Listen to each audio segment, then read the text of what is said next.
त्यामध्ये खऱ्या अर्थानं खूप अशुद्धता आहे.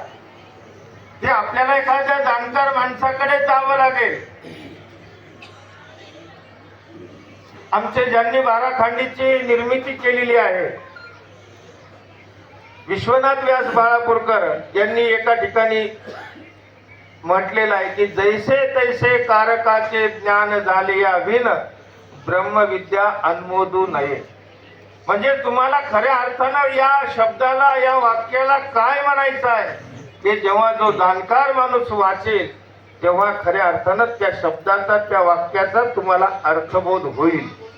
म्हणून आपल्याला ब्रह्मविद्या शास्त्रासोबतच खऱ्या अर्थानं संस्कृत साहित्याची सुद्धा जोड असणं गरजेचं आहे. म्हणून मानभाव पंथामध्ये एक गाजलेलं व्यक्तिमत्व, उभय सामग्रीवंत, जेवढ्या खऱ्या अर्थानं संस्कृतमध्ये दादा विद्वान होते, मानभाव पंथामध्ये ख्याती होती, तेवढीच ख्याती ब्रह्मविद्येमध्ये सुद्धा दादांची होती.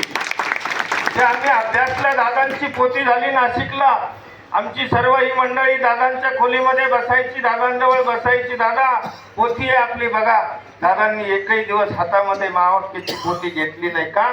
अख्खा जीवन त्या पोथीला दिल्यानंतर जवळजवळ 25 ते 40 वर्ष दादांनी ती पोथी हातामध्ये कधी घेतली नाही ना, सोडून बघितली नव्हती. जेव्हा दादा पोथी करायला लागले तेव्हा जाणकार लोक म्हणत होते की अप्रतिम अर्थबोध इतक्या वर्षामध्ये आज आम्हाला दादांच्या मुखातून झाला. ही खासियत दादांची होती. आणि त्यांचं प्रेम, दादांचा जो आशीर्वाद आहे तो सदैव आमच्या या सर्व टीमला, खऱ्या अर्थानं आमच्या सर्व गुरुबंधूंना भेटला. तो वसा वारसा आजही त्यांच्यानंतर प्राचार्य राजधर बाबाजी शास्त्री मराठे सांगवी आपण उद्याच्या मुक्कामी जाणार आहोत. प्राचार्यांच्याही सन्निधानामध्ये पुढचे 3 वर्ष आम्ही राहिलो. उपप्राचार्य पहिला दुसरा मुक्काम होता महंत श्री कृष्णराज बाबाजी पात्रव तांदळवाडी यांनी सुद्धा या ठिकाणी आम्हाला, आमच्या सर्व विद्यार्थ्यांना भरभरून प्रेम दिलं. त्यानंतर आता नवीन बॉडी स्थापना झालेली आहे, ज्या बॉडीमध्ये अनेक आहेत. आमचे परमस्नेही शैलेश शास्त्री देखील या ठिकाणी आहेत. ज्या संस्थेमध्ये आम्ही ब्रह्मविद्येचे धडे घेतले, आदरणीय श्रद्धेय परमपूजनीय साहित्याचार्य आचार्य प्रवर वांबोली निवासी मामांचे ते सत्शिष्य आहेत. आमची सर्व धर्मबंधू मंडळी या ठिकाणी आताही शास्त्रीचा अभ्यास या ठिकाणी करते आहे.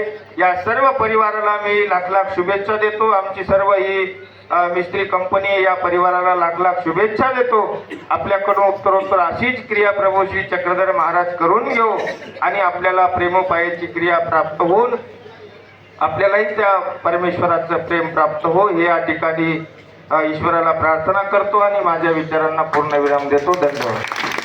धन्यवाद. माहिती शास्त्रीजींनी आपल्याला सांगितले. देवपूजाला किती वेळ लागेल इकडे होत असताना आणि या गुरुकुळामध्ये होत असताना काय अडचणी आल्या आणि आता काय नवीन खूप जण शास्त्री झालेत. त्या काळात शास्त्री झाले ते बी आहेत आणि आता बी नवीन बहुतेक किती शास्त्रीय संख्या आहे आपली? 250 मंडळी संस्कृत मध्ये शास्त्री झालेले. शास्त्री नंतर आचार्य असते, नंतर साहित्य, त्याच्यामध्ये MA BA असे पदवी आहेत. 5 वर्ष केले की संस्कृत मध्ये शास्त्री ही पदवी प्राप्त होती. कोणाला जर घ्यायची इच्छा असेल तर ॲडमिशन सुरूच आहे आपलं. आणि एखाद्यानं जरी घेतलं तरी आमच्या पदयात्रेमध्ये आल्यानंतर आम्हाला हा लाभ झाला म्हणून आम्ही समजू. यानंतर आदरणीय श्रद्धेय वाघोदा निवासी आमचे परम स्नेही, ज्यांच्या मांडीवर आम्ही खेळलेलो, ते जरी वयानं मोठे आहेत आमच्यापेक्षा तरी आम्ही त्यांच्या मांडीवर खेळलो, असे आदरणीय श्रद्धेय दिवाकर बाबाजी महानुभाव यांना मी नम्र विनंती करतो. कारण की बंधूंनो, मूर्ती लहान, त्या दिवशीच म्हटलं मूर्ती लहान मात्र कीर्ती महान, असे व्यक्तिमत्व असलेले या जळगाव भागातलं आदरणीय श्रद्धेय दिवाकर बाबाजी महानुभाव. दंडवत. या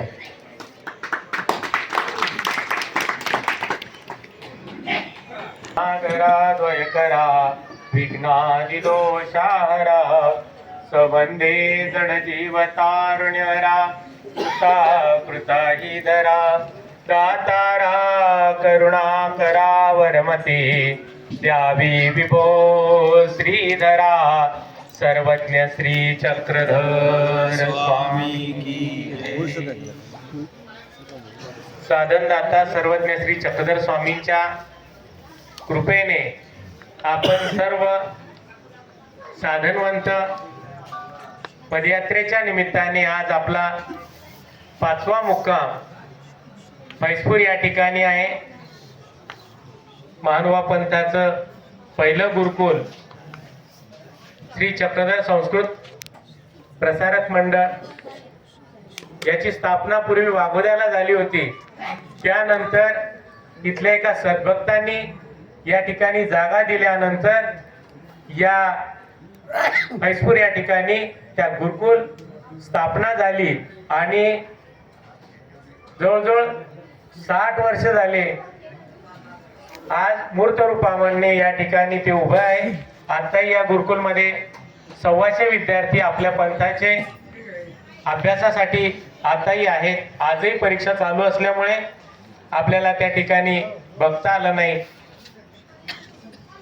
या गुरुकुलचे या पदयात्रेचे आयोजक मंडळ सर्व स्नेही बालपणापासून सगळे सोबतच राहिलो.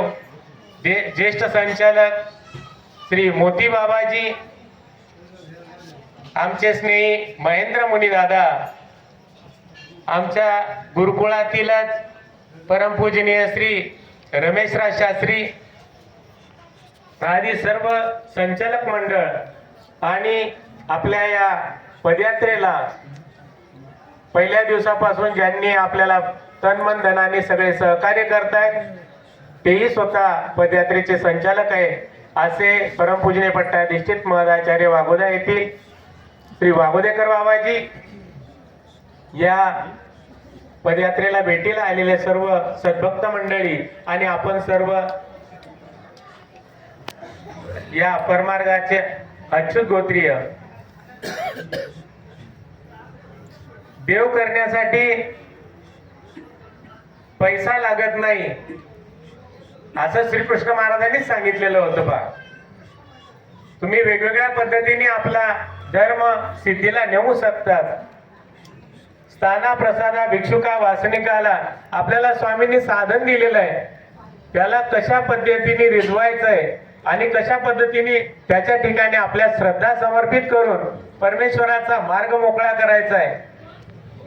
आपल्याला एखाद्या स्थानावर जायचं, एखाद्या गावाला जायचं तर आपण कुठल्या पद्धतीने जायचं ते आपण पायी जाऊ शकतो, सायकलनी जाऊ शकतो, मोटरसायकलीने जाऊ शकतो, गाडीने जाऊ शकतो. एखादा असला तर तो विजयगावकर शास्त्री सारखा विमानाने जाऊ शकतो. प्रत्येकाचं आपापलं. काल त्यांचं कीर्तन होतं कुठं? नांदू पिपरीला. परवा त्यांचा 10वा होता लिमगावला. वेगवेगळ्या ठिकाणी ते परिभ्रमण करत असतात. तसं परमेश्वराकडे जाण्यासाठी आपल्याला ही 4 साधनं सांगितलेली आहे. स्थान, प्रसाद, वासनिक आणि भिक्षुक. त्यातील या चतुर्विध साधनाचा संगम घडवण्यासाठी पूर्वापार चालत आलेली ही पदयात्रा आमच्या स्वामींनी पूर्ण महाराष्ट्र परिभ्रमण करून पदयात्राच केलेली होती. त्यावेळेला कोणती साधन सामुग्री नव्हती. कोणी एका सद्भक्तांनी त्यांना घोड्यावर नेला असेल, आमच्या आचार्यांनी त्यांना पाठीवर बसून नेलेलं असेल. एरवी जसे बडोजवरून स्वामी निघाले तसे महाराष्ट्रात आल्यानंतर स्वामींनी सर्व पदयात्राच केली आणि असं पायी परिभ्रमण करत करत महाराष्ट्रातलं कार्य संपवून स्वामी उत्तरापंथी जात असताना सुद्धा पायी गेलेल्याचाच उल्लेख आहे.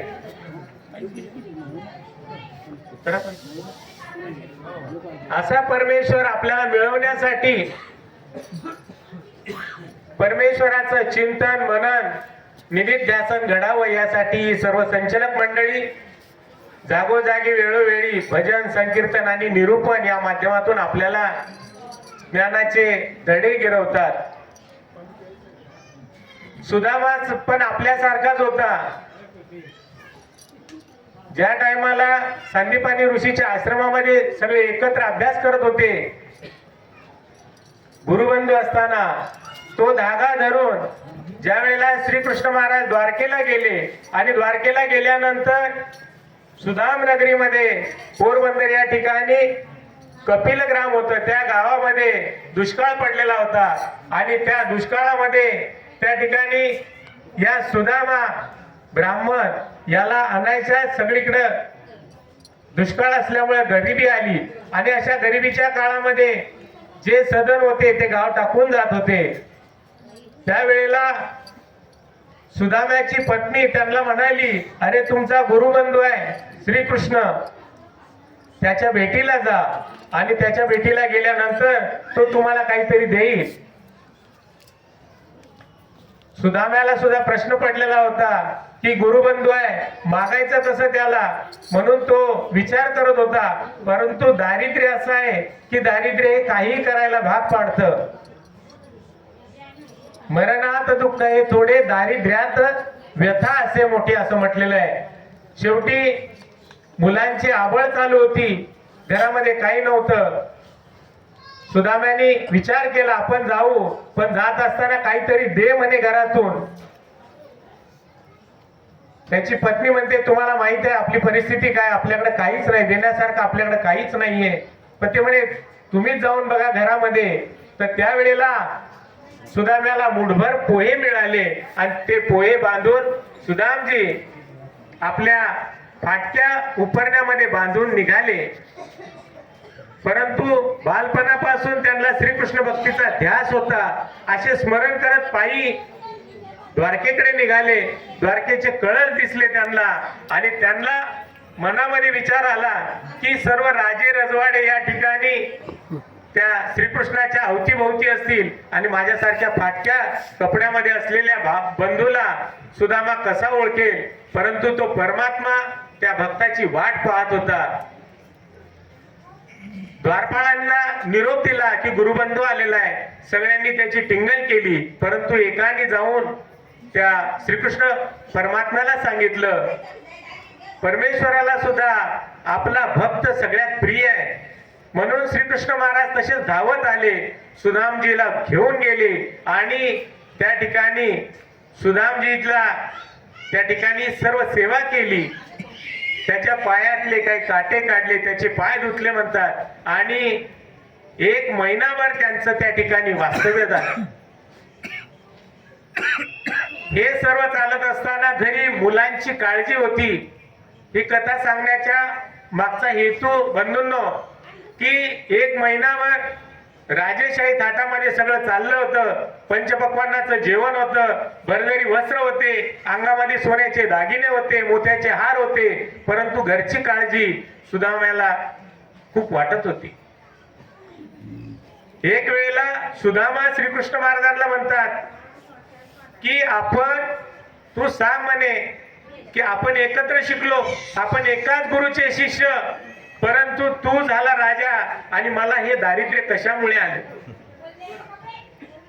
त्यावेळेला श्रीकृष्ण महाराजांनी सांगितलं की आतापर्यंत काही बोलता आलं नाही, प्रसंगानुरूपच बोलावं लागतं।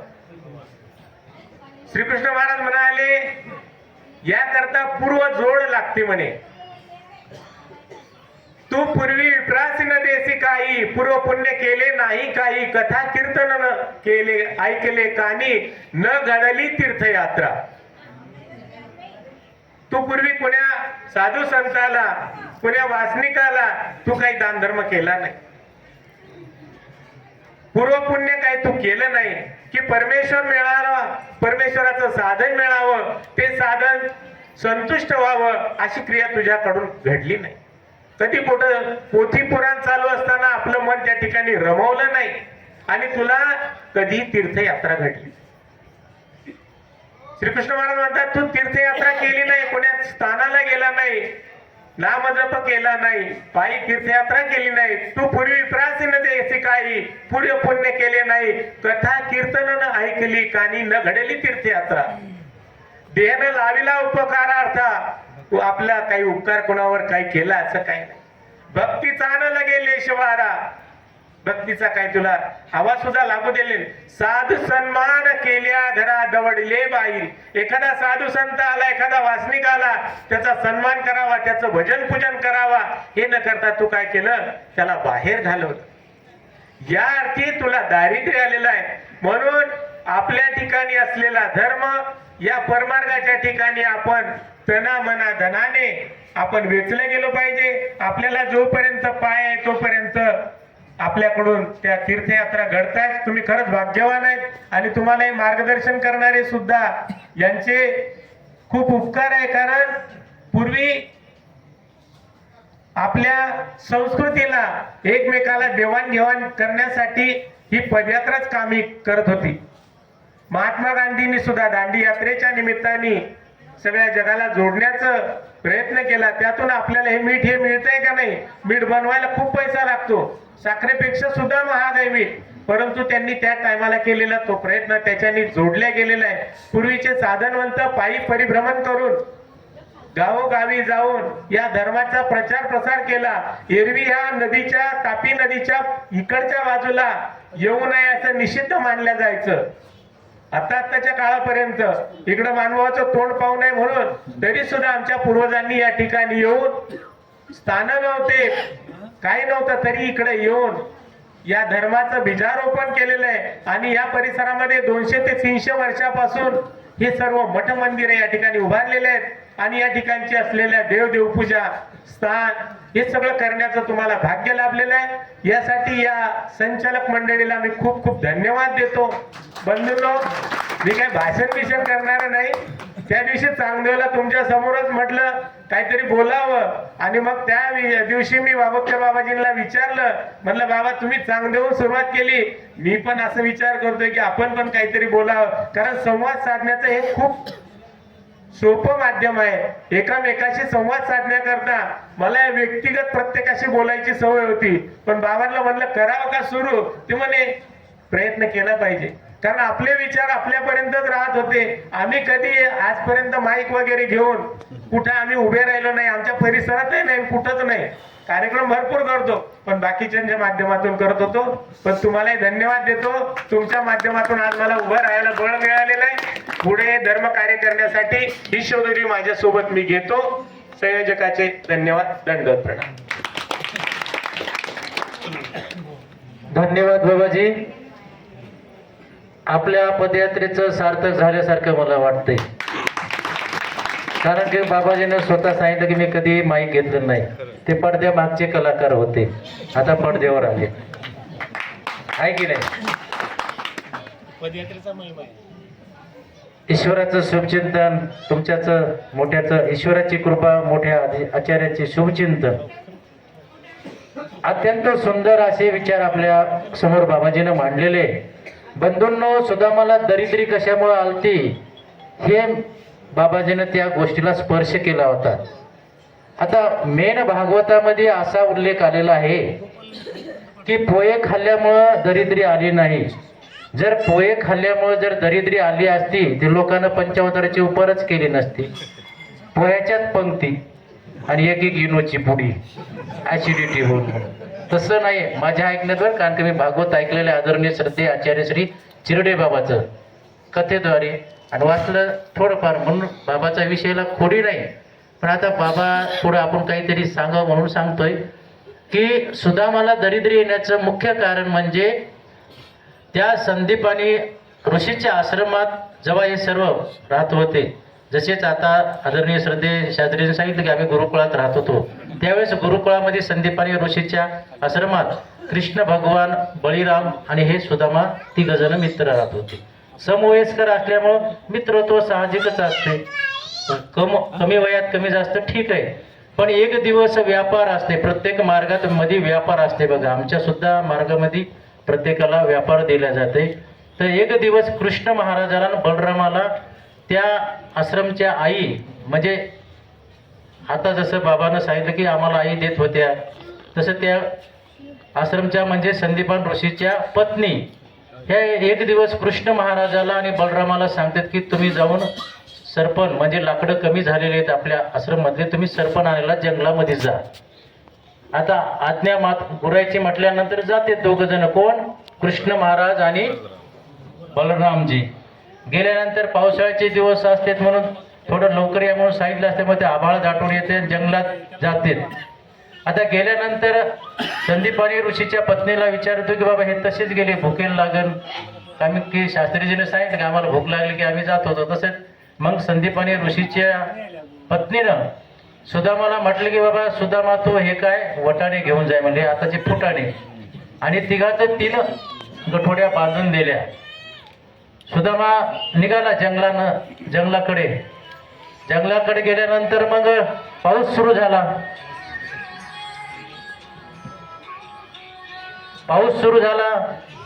जंगलामध्ये त्या दोघांना बघायला लागला की हाका मारायला लागला कृष्ण भगवान बलराम, पण काही बराच वेळ झाला शोध झाल्याने मग एका ठिकाणी कृष्ण भगवान आणि बलरामाची भेट झाली. भेट झाल्यानंतर मग कृष्ण महाराज म्हटले तू ब्राह्मण आहे, म्हणजे तू थोडा पित्रा होता त्याच्यामुळे तू वरच्या याला शेंड्याला जाऊन बस. मध्यभागी बलराम आणि कृष्ण महाराज खालच्या पुराला थांबले. पाऊस धो सुरू होता आणि पावसाळ्यात आपण बघता की आपलं अंग भिजल्यानंतर माणूस कसं कडकड थंडीनं हे होतंय. तर मग कृष्ण महाराज सहज म्हणायला लागले की बाबा बलरामा आपलं सुदामा आपल्या आईनं गुराईनं काही पाठवलं का खायला. तर ते त्यानं दोघाचं पाळं आधीच खाऊन टाकलेलं होतं, पण म्हटलं बाबा मला काही माहीत नाही, म्हणजे माझ्याजवळ काही द्यायला नाही, म्हणजे तुझे दाता असे कडकड कमून वाजायचे. तर ते म्हणजे पाऊस आहे थंडी आहे.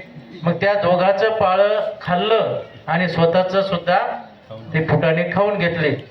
हे कधी लक्षात आलं ज्यावेळेस आता बाबाजीने सांगितलं की बाबा दरिद्री आली, आणि दरिद्री आल्यानंतर पत्नी म्हणते की बाबा तुझा मित्र कृष्ण महाराज एवढा मोठा राजा आहे आणि त्या राजाकडे तो काहीतरी मागायला जाय, पण आपला मित्र आपल्याला ओळखीन का, ओळख देईन का, ह्या मनात हेतून कसा तरी भेद त्या द्वारकेला गेला. द्वारकेला गेल्यानंतर मग द्वारपालाला सांगितलं की बाबा मला राजाला भेटायचं कृष्ण महाराज, पण द्वारपालानं काही भेटू दिलं नाही. मग शेवटी 2-3 दिवस तिथं थांबल्यानंतर एक दिवस त्या द्वारपालाने निरोप दिला कृष्ण महाराजाला की तुमचा मित्र सुदामा या नावाचा आलेला आहे, तो थांबलेला आहे. सुदामा म्हटल्यानंतर कृष्ण महाराज पळत सुदामाला भेटायला आले आणि स्वतः येऊन घेऊन गेले, आसनावर बसविलं, त्याची यथोचित पूजा वगैरे केली, पत्नीच्या हाताने त्याचे पाय वगैरे धुतले. 1-1.5 महिना राहिला असेल. जसं आता आपण पदयात्रेत 8-15 दिवस आल्यानंतर आपल्या घराची आहे का ओळख, सगळं व्यवस्थित आहे की नाही मंडळी, पाळं बिळं तसे आपण एकाचे कोणाचं पाळं खात नाहीत म्हणा, आपण तसे चांगले. आता सुदामा राहिल्यानंतर मग त्याला एकदम आठवण झाली की बाबा आपल्या घरच्याची काय परिस्थिती, आपण तर त्या ह्याच्यात आलोत की आपल्याला काहीतरी देईन, पण इथं तर मस्त येथे पदार्थ पाची पकवान रोज खायला होतं आपण. मग आल्यानंतर कृष्ण महाराज समुद्राच्या काठावर एक दिवस उभे होते आणि मग सुदामा काय म्हटलं आता उद्या जायचं म्हणून आपण आज्ञा घेऊ म्हटली कृष्ण महाराजाकडं. आणि कृष्ण महाराजाच्या तिथं गेले, नमस्कार केला, म्हणायला लागले बाबा एक विचारू का. कोणाला म्हटले, कृष्ण महाराजाला. सुदामा म्हणते. कृष्ण महाराजाने फक्त केलं असं, ठीक आहे. मग ते म्हणले तू बी माझ्या ज्या आश्रमात राहिला, मी बी राहिलो, तू बी जे अध्ययन केलं मी बी केलं, तरी माझ्याच नशिबी दरिद्री का आली, तू तर राजा झाला म्हटले. तर ते म्हटले तुला आठवतंय काय म्हटले, एक दिवस आपल्या गुराईनं आम्ही बलरामन मी जंगलामध्ये गेलो होतो, तर गुराईनं आमच्यासाठी फुटाणे दिले होते, तर आम्ही तुला विचारलं की बाबा काही दिलं का, तू नाही म्हटला, आणि तो आमच्या पाळ्याचं बी खाल्लं आणि स्वतःचं बी खाल्लं, आणि एक तो दाना चावीत होता, तर एक तो त्या दरिद्रीचे दोष जोडीत होता. हे मेन कारण असं मला वाटतंय. आता बाबाजी म्हणते मी पहिल्यांदाच बोलायला लागले, महेंद्र मुलीने आमचं बोललं, तसं काही नाही, असा आहे विषय. त्यामुळं पाळं घेत असताना आपण पदयात्रेत जाऊ किंवा मार्गाच्या ठिकाणी जाऊ, जे पाळं मिळेल ते घ्यायचं. दुसऱ्याचं पाळं म्हणून आपण ताटात घ्यायचं आणि आपण त्याचं बी पाळं घ्यायचं, पुन्हा ते म्हणते 3 जणांचं द्या, आहे की नाही. ते म्हणते तुला दिलं तर की सकाळी बघितलं मी, असं घेऊ नका. तुम्हाला जर दरिद्री जोडायची असेल तर घ्या. पुन्हा म्हणून ना की बाबा आम्ही एवढं देवधर्म करतो आणि आम्हाला दरिद्री का म्हणून येते, कारण की हे आपला परमार्ग आहे. पदयात्रा म्हणजे आता हा तुम्ही संन्यास होणारच, तुम्ही मनात नसलं तरी तुमचा योगी आमचाच परमेश्वर, कारण की तुम्ही संन्यासी झाला. कमीत कमी 8-10 दिवस तुम्ही संन्यास, आपल्याला आंघोळी नाही, ताट घेऊन आपण पाळायला लागतो, म्हणजे भिक्षाच आहे एक प्रकारची. आणि हे सर्व मिळून केलेला पदार्थ म्हणजे आता ह्या इथल्या मंडळीनं जे अन्न शिजवलं ते भिक्षेचंच आहे.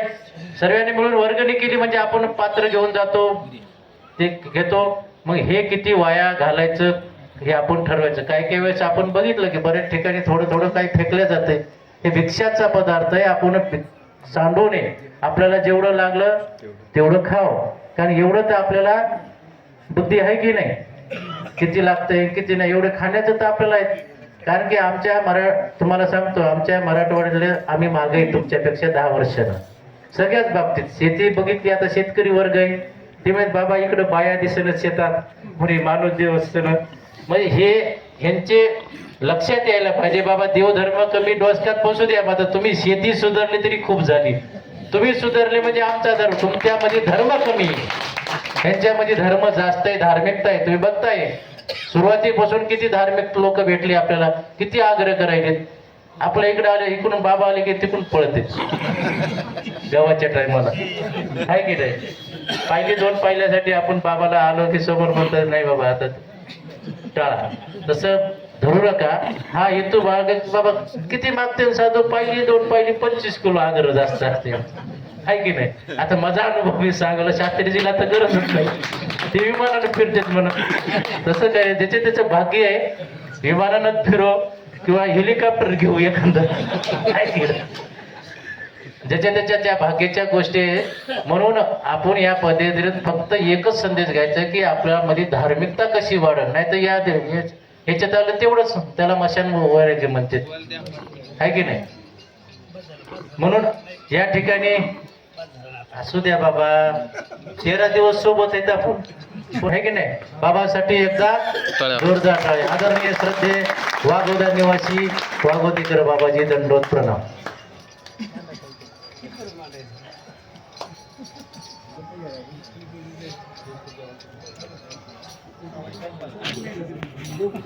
तुमचं मत सांगा. आता यांनी यांचं मानलं, त्यांनी त्यांचं मानलं, जरी जरी का आली तुमचं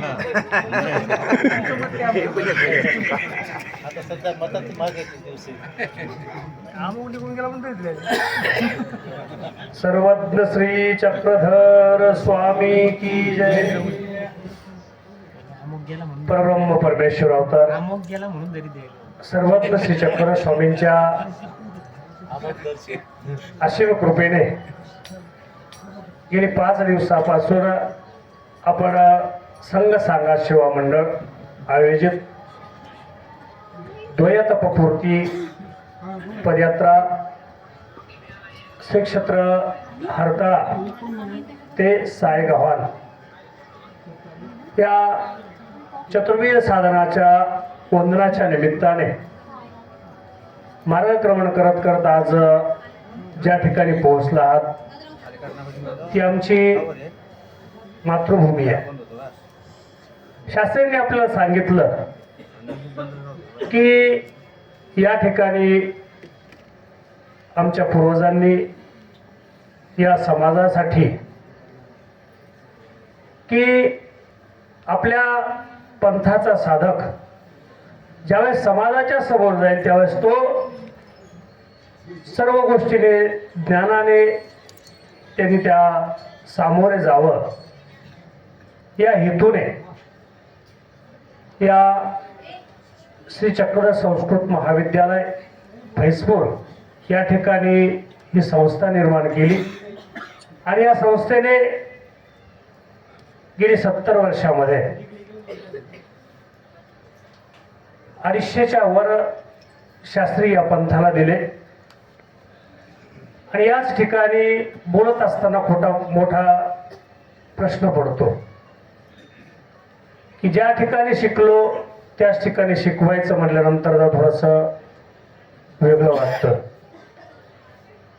कारण ज्यांच्या समोर आम्ही या ठिकाणी राहिलो वाढलो आणि ज्यांनी आम्हाला आपल्या समोर उभं राहण्यासाठी सांगायचं झालं म्हणजे आम्हाला माणूस बनवलं असे आमचे आदरणीय सध्या आचार्य प्रवर गुरुवर्य दादाजी आणि या ठिकाणी असलेला हा सर्व उपदेशी मंडळ. बंधूंनो, या सर्व परिवाराने केलेले जे काही उपकार आहेत ते शब्दातीत आहेत, शब्दाने सांगता येणार नाही. आणि काही ज्ञान सांगायला जावं तर ते असं होतं. त्या दिवशी काय झालं की मी आपल्या मंदिरामध्ये माझ्यासोबत एक मुलगी होती छोटीशी, तुम्ही पाहिली. ती त्या शाळेतून आली,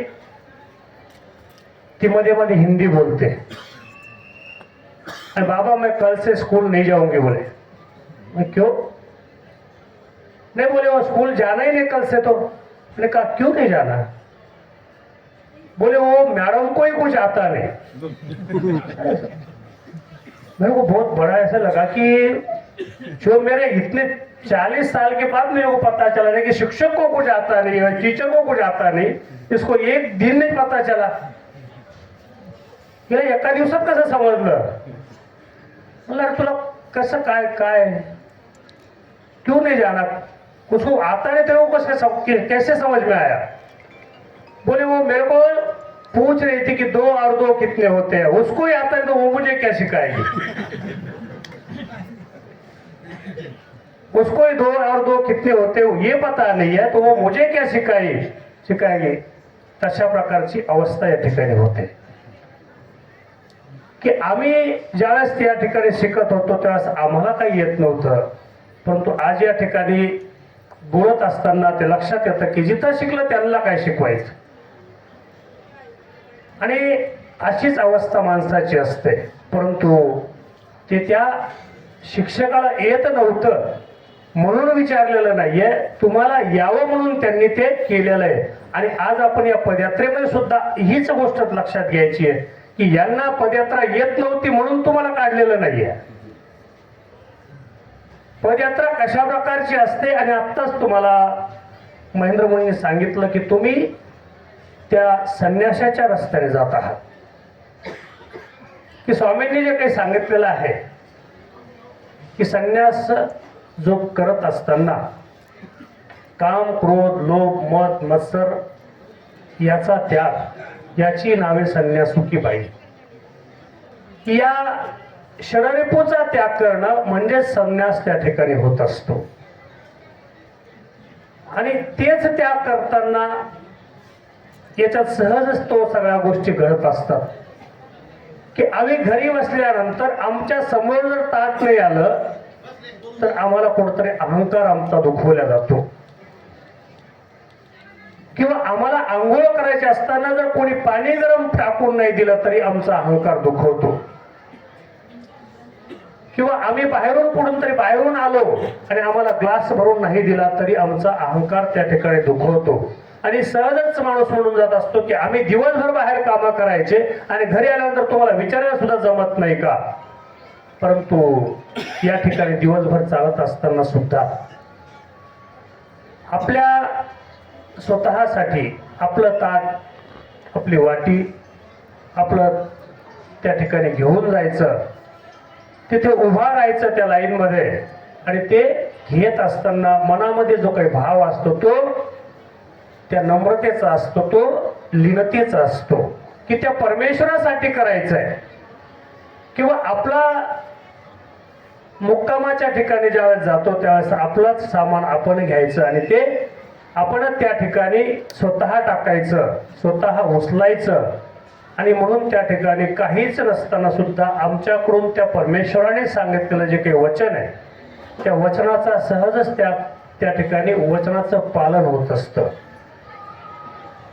की स्वयं दास्य तपस्विनाम, की स्वतःचं दास्य स्वतः करावं हे आमच्या स्वामींचं त्या ठिकाणी सांगितलेलं वचन आहे, तो नियम आहे.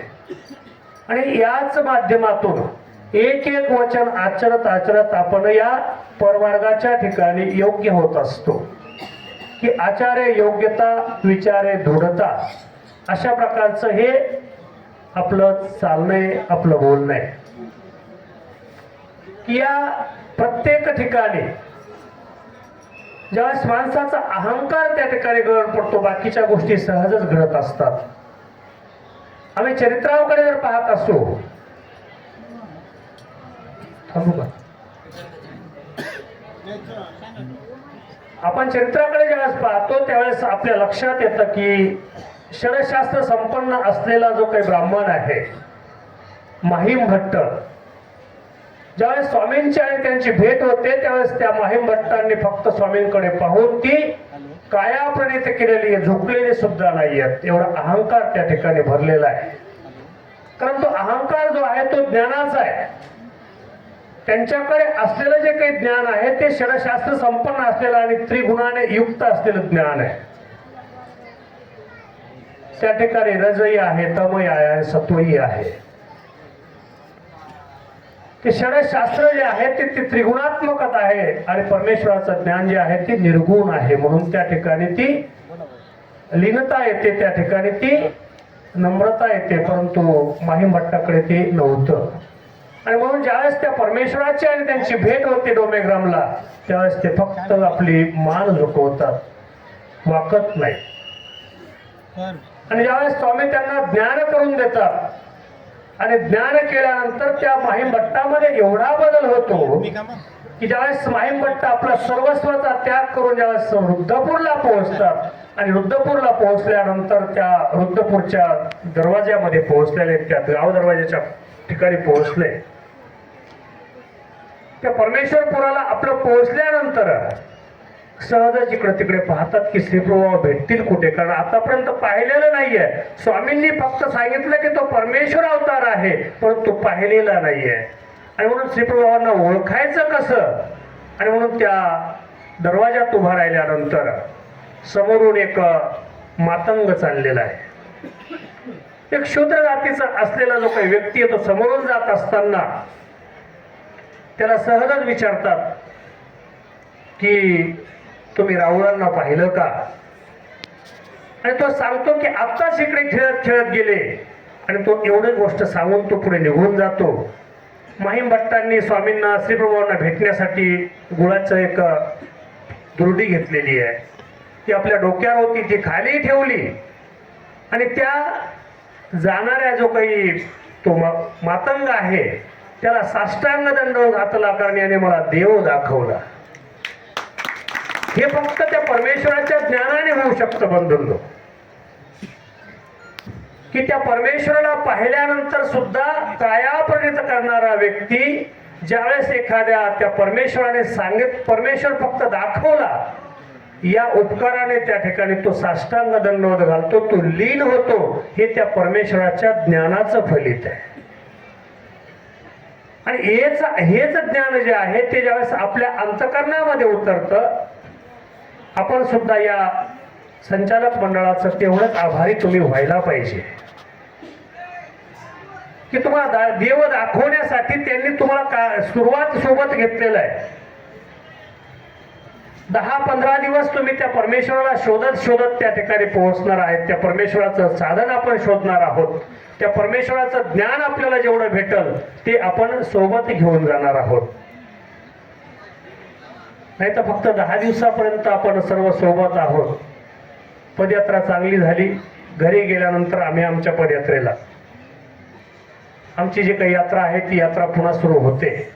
परंतु आपण मागच्या वर्षी केलेली पदयात्रा ती आपल्याला पुढच्या वर्षापर्यंत पुरावी आणि ती पदयात्रा आपल्यासाठी आपल्या जीवनामध्ये बदल करणारी असावी. हे प्रयत्न आपले असावेत. त्या प्रयत्नासाठी आपल्या सर्वांना शुभेच्छा देतो आणि या संचालक मंडळांना पुन्हा पुन्हा खूप खूप धन्यवाद देतो आणि त्या परमेश्वराला प्रार्थना करतो की त्यांनी असेच त्या परमेश्वराने त्यांची सेवा स्वीकारात घ्यावी, त्यांना अशी सेवा करण्यासाठी उदंड आयुष्य द्यावं अशी त्या परमेश्वराने प्रार्थना करतो.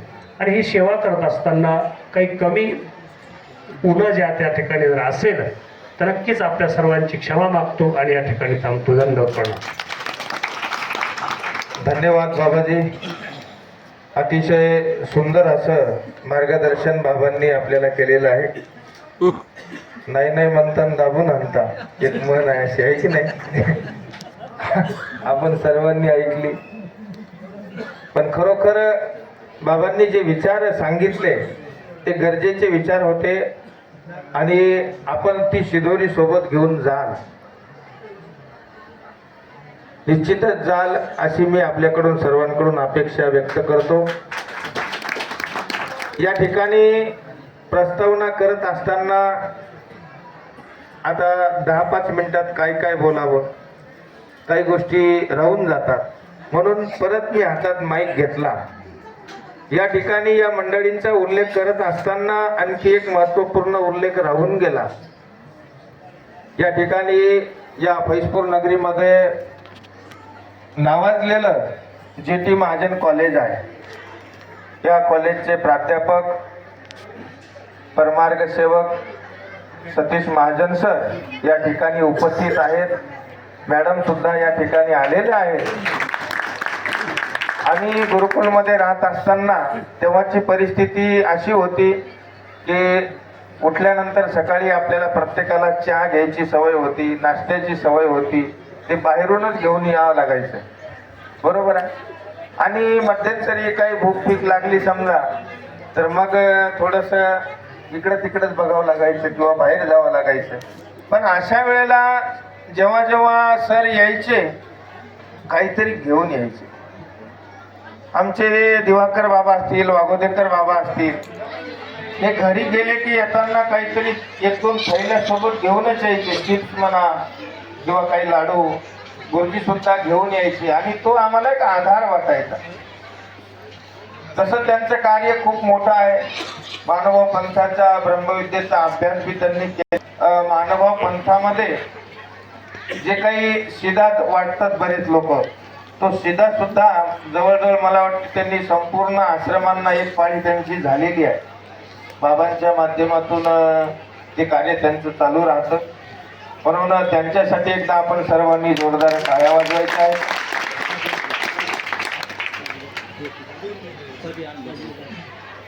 हा, आणि आताही आपल्या या सर्व संत मंडळीसाठी त्यांनी काहीतरी आणलेलंच आहे निश्चित. ही देवपूजा या ठिकाणी खऱ्या अर्थानं आपण वंदन केली. ही आदरणीय परमपूजनीय कैवल्यवासी स्मितवासी, कधी कोणाला मोठ्याने रागवणार नाही, बोलणार नाही, असंही साधं भोळं व्यक्तिमत्व आहे. खरोखर जितू भाऊ, स्वाती मावशी, सगळेच प्रत्येक माणसाचं नाव घ्यावंसं वाटतं. ही सगळी मंडळी आहे या ठिकाणी. आता ही पोरं तर लहान होते. भूषण झालं, आमचा चेतन तर मला वाटते त्यावेळेला एखाद्याच वर्षाचा होता. आमचा पप्पू दादा, सांगायचं म्हणलं तर या ठिकाणी स्वप्नील दादा होता आणि विक्की होता. खरोखर चांगला एकदम म्हणजे स्वभाव.